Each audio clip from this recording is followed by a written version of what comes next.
Assalamualaikum warahmatullahi wabarakatuh. Selamat pagi saudara-saudara kita sebangsa dan setanah air dari Sabang sampai Merauke. Kita sudah melaksanakan kewajiban sebagai rakyat kecil, yaitu mencoblos calon pemimpin. Dan calon pemimpin ini sudah dapat diketahui sementara waktu dalam hitungan relkon. Itu sudah jelas bahwa kubu 01, ya, saya tidak akan sebutkan calon ini capresnya, kubu 01 mendapat 24%, kubu 02 mendapat 58%, kubu 03 mendapat 17%. Nah, sehingga rakyat betul-betul sudah melaksanakan kewajibannya di TPS masing-masing. Ya. Mengapa sekarang rakyat dibentur-benturkan dengan demo untuk menuntut KPU supaya menggagalkan hasil pemilu? Ya. Kita sadar bangsa Indonesia itu berdasarkan Pancasila dan Undang-Undang Dasar 1945, tidak berdasarkan dari politik kanan dan politik kiri. Ya. Jadi setelah hasil pemilu, siapapun yang menang itu harus dihormati. Ya. Dan jangan memaksakan diri calon kita harus menang, karena kita targetnya 5 tahun ingin jadi menteri, target kita ingin jadi kepala badan negara. Tidak usah. Ya. Kita ini adalah rakyat Indonesia. Setelah memilih pemimpin, ikhlas. Siapapun yang terpilih dengan suara terbanyak itu dicintai oleh rakyat. Ya, jangan sampai kita memaksakan diri. Memaksakan diri itu tidak sesuai dengan nilai-nilai luhur di dalam nilai-nilai Pancasila. Ya. Mengapa kita sekarang dibentur-benturkan politik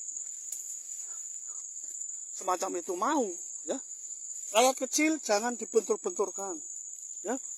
Rakyat kecil tidak butuh dibentur-benturkan.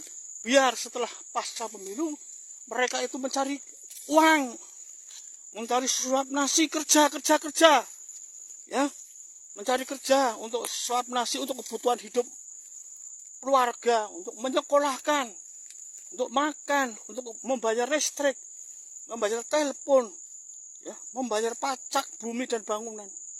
Ya, jangan dipaksa-paksa dibentur-benturkan untuk demo setiap hari di jalan menuntut KPU supaya membatalkan hasil pemilu. Apa-apaan itu, ya? Saya itu sangat tidak senang apabila orang mengadu domba. Ya, kita harus bersyukur mempunyai calon pemimpin yang berasal dari basic militer yang kuat. Kalau Indonesia tidak dipimpin oleh seorang militer, kita akan terpontang-panting dengan politik luar negeri yang sering mengincar kedaulatan bangsa Indonesia. Kita juga bersyukur kepada calon wakil presiden yang masih muda. Masih muda adalah semangatnya luar biasa. Mas Gibran, ya, rakyat Indonesia semua mengandalkan di pundakmu supaya negara ini bisa makmur, bisa sejahtera, rakyatnya bisa makan setiap hari, politiknya stabil, dan untuk lain-lainnya. Ya. Mari kita pegang persatuan, jangan sampai kita diadu domba dan nilai-nilai sila Pancasila runtuh dan ringkih. Ya. Kita harus ingat itu, Majapahit runtuh karena ambruk dari dalam. Kemudian Demak ambruk karena dari dalam. Kemudian Sriwijaya ambruk karena dari dalam. Semuanya itu adalah dari dalam.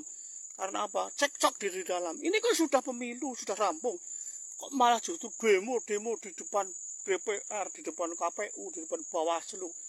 Ya, apa-apaan? Kita tunggu saja tanggal 20 Maret ini adalah penentuan ketok palu dari KPU. Siapa yang menang, itu hormati. Ya. Kita paham Pancasila, kita itu bukan paham dari haluan kiri dan haluan kanan. Ya. Tanpa Pancasila, hidup kita akan terpontang-panting. Ya. Dari orang kecil, dari pelosok rumahnya saja dekat dengan kebun tebu semacam ini, kita akhiri wabillahi taufiq wal hidayah. Wabillahi taufiq wal hidayah wal inayah. Wassalamualaikum warahmatullahi wabarakatuh. Dadah, Indonesia bersatu.